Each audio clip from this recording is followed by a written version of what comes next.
Now, though, the city of Zaporizhzhia in southeastern Ukraine has been targeted by a series of Russian missile strikes overnight. The regional governor there says 7 buildings have been destroyed and 35 damaged, and there is an as yet unknown number of wounded. Ukraine's state hydropower company said on Friday a Russian strike hit Ukraine's largest dam in Zaporizhzhia, but that there was no risk of a breach. Well, the region along the northeastern border of Ukraine with Russia has seen intense bombardments in recent days. Entire villages are being evacuated, with hundreds of frail and elderly people being moved to safety. It's all happening in the same week that Vladimir Putin secured another term in the Kremlin, promising to continue the full-scale war that he launched 2 years ago. Our Eastern Europe correspondent Sarah Rainsford reports from Sumy near the Russian border on what that means for Ukraine.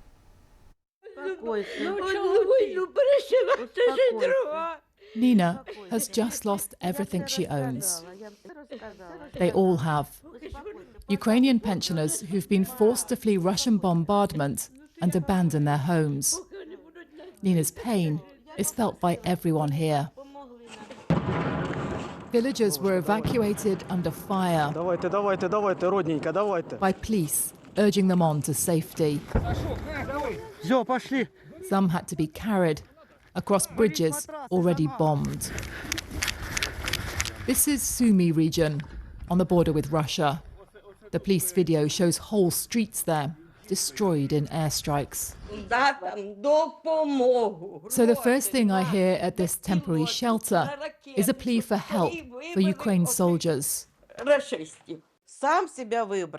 Then anger at the man who launched this war and just secured himself another 6 years in the Kremlin. Putin is our enemy. What did he come here for? We never touched him. But so many people have been killed, so many tortured, so many have lost their arms and their legs. And what for? Most who arrive think they'll go home one day, confused as well as scared. This is the latest evacuation of people from villages that are under fire, close to the Russian border, being brought here for safety. More Ukrainians who've had their lives turned upside down by this war. Baby Katya's life began under fire. She's just a month old. Her mother tells me her heart is aching to be home again, that it hurts. She just wants all this to end. It's not only the fighting that families are fleeing. They're escaping occupation too, by Russia. A life under Vladimir Putin's rule.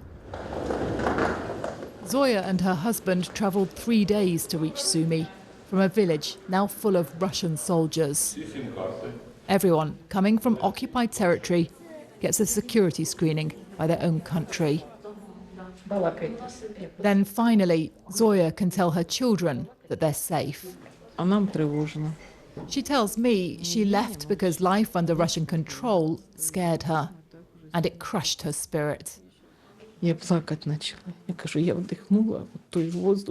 you were driving here, I started to cry. I breathed in the fresh Ukrainian air.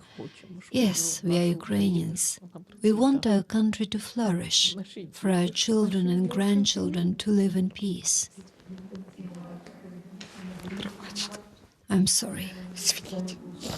It's very hard, Zoya tells me, because she knows she's safer now, but Ukraine is no closer to peace. Sarah Rainsford, BBC News, Sumy.